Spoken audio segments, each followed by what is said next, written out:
ich muss in diesem Video einmal was sagen. Es ist auch sehr schwer, dieses Video zu machen.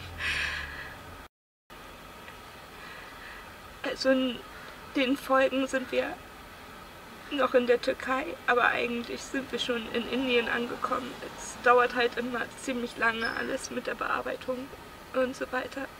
Und wir sind vor 3 Wochen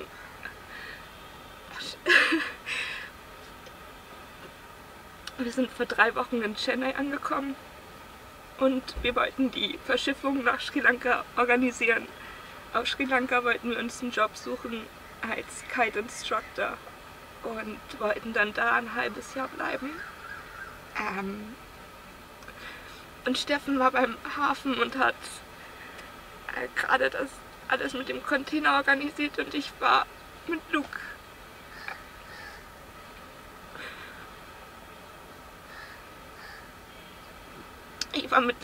beim Marina Beach in Chennai und habe auf Steffen gewartet, dass er zurückkommt.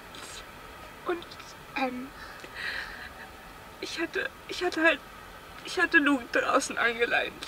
Ich hatte ihn zwischenzeitlich in meinem Auto, aber es war halt zu heiß im Auto und ich habe ihn dann draußen angeleint.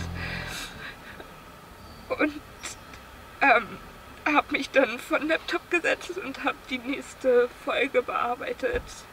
Und nach einer halben Stunde, Luke hatte unterm Auto geschlafen, und nach einer halben Stunde hat jemand am Auto geklopft und hat gesagt, dass jemand den Hund mitgenommen hat in einer Autorikscha und mit ihm weggefahren ist. Der Mann konnte leider die Nummer nicht lesen und die Polizei ist halt auch ziemlich schnell dann gekommen, aber die konnte auch nichts mehr feststellen, nichts mehr machen. Es gab ein CCTV auf der Straße, aber das ist angeblich kaputt. Und wir suchen jetzt seit 3 Wochen und wir haben halt noch immer keine Spur und wissen nicht, warum sie ihn mitgenommen haben und was sie mit ihm machen oder gemacht haben.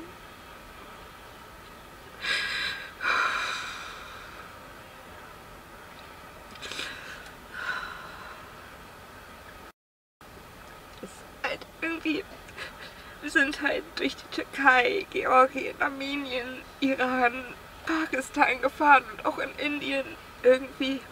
Die ganzen Leute hatten immer eher Angst vor Hunden, haben immer einen großen Bogen um ihn gemacht. Niemand ist gleich auf den Hund zugelaufen.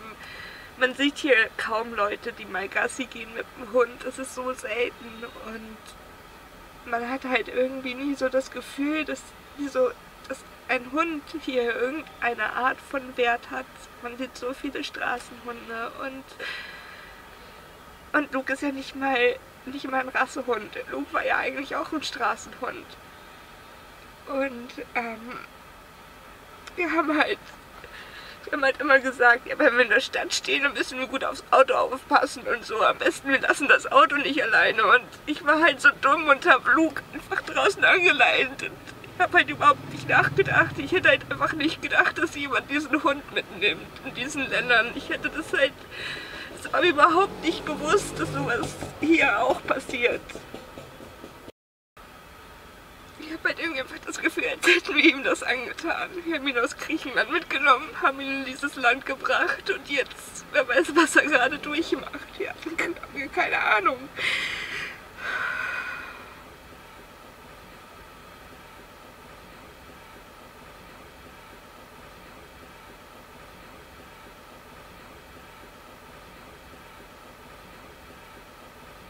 Er hatte auch so einen Aluminium-Tag mit Telefonnummer und E-Mail-Adresse und allem. Und wir hatten halt einfach gehofft, dass sich irgendjemand irgendwie meldet und sagt, ich will jetzt, keine Ahnung, wie viele Rupees haben, dann ihr kriegt euren Hund zurück. Aber es kam halt nichts. wir wussten dann halt nicht, was wir machen sollen. Wir sprechen die Sprache nicht, wir kennen die Stadt nicht. Wir haben halt überhaupt gar keine Ahnung, wo wir anfangen sollen zu suchen, wo man Poster aufhängen kann, was man überhaupt irgendwie machen kann. Und irgendwie ist das dann halt alles ziemlich groß in den Medien geworden.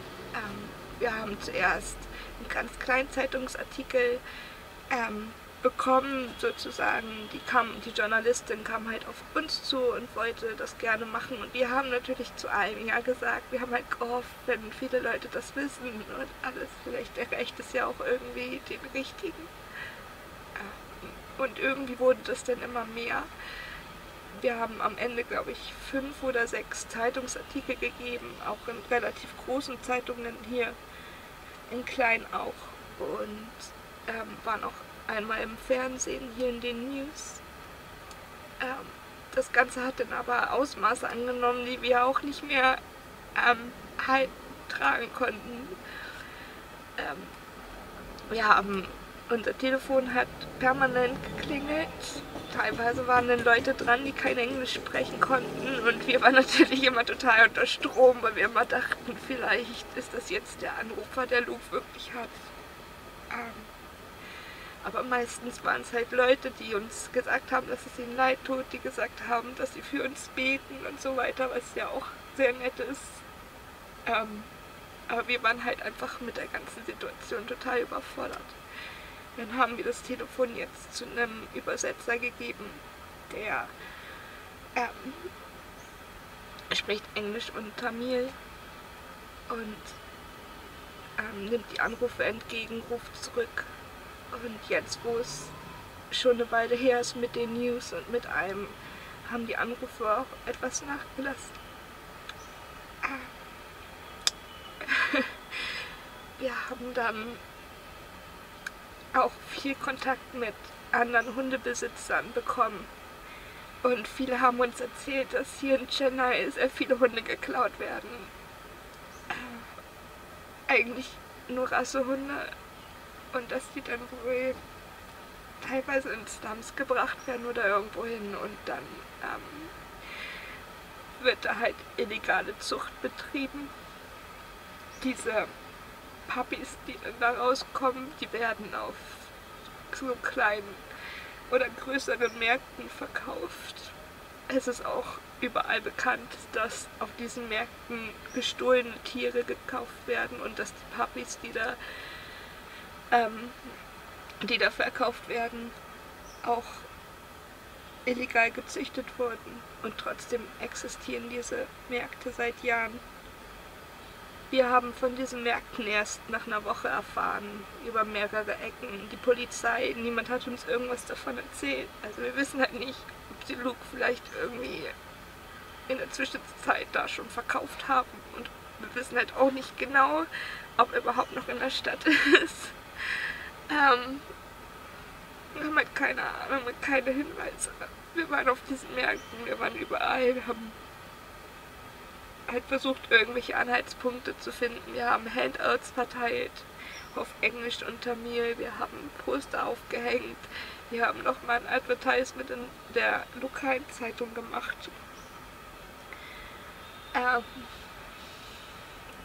Aber bis jetzt haben wir noch nichts.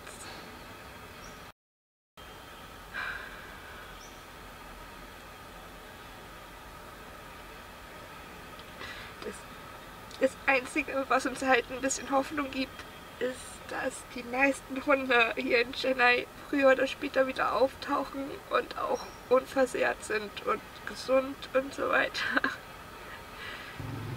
Manchmal dauert das Ganze, bis die Hunde wieder auftauchen. Einen Monat, teilweise sogar ein Jahr oder länger. Es ist halt... Ich hatte eigentlich nie so eine Verbindung zu Tieren. Irgendwie, ich habe das halt nicht so ganz verstanden, warum jeder Mensch jetzt oder so viele Menschen einen Hund haben wollen und wie man dann so eine Verbindung zu so einem Hund aufbauen kann. Ich bin nicht mit Hunden groß geworden. Ich hatte ein Kaninchen und ein Meerschweinchen.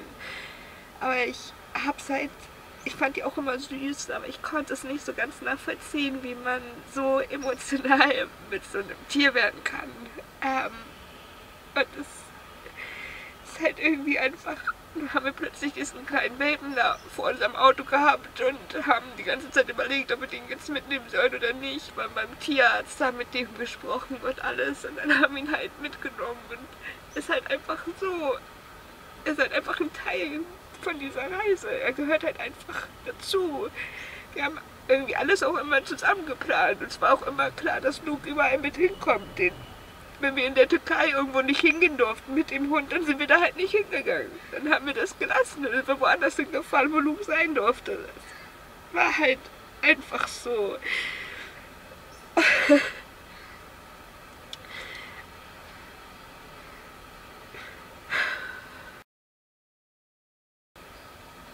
Wir haben von sehr vielen Menschen hier in Chennai sehr viel Hilfe bekommen.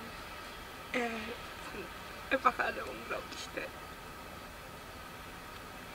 Manche haben sogar Suchtruppen organisiert und sind dann durch die Gegend gelaufen und haben Poster aufgehängt und verteilt und alles.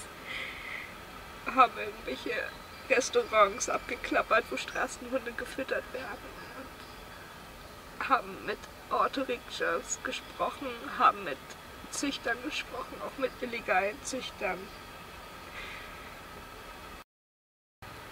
Wir werden mit den Videos wahrscheinlich erstmal eine Pause machen. Wir können halt die Folgen und das alles im Moment nicht bearbeiten, wenn Luke in Wirklichkeit nicht mehr bei uns ist.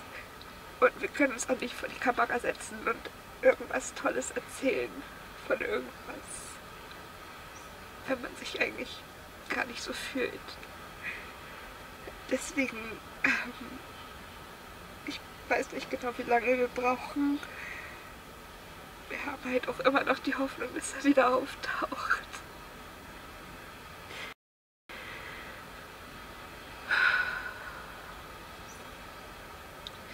Falls sich irgendwas ergibt oder wieder da ist oder irgendwas, schreibt es sofort in die Kommentare oder mach ein Video dazu.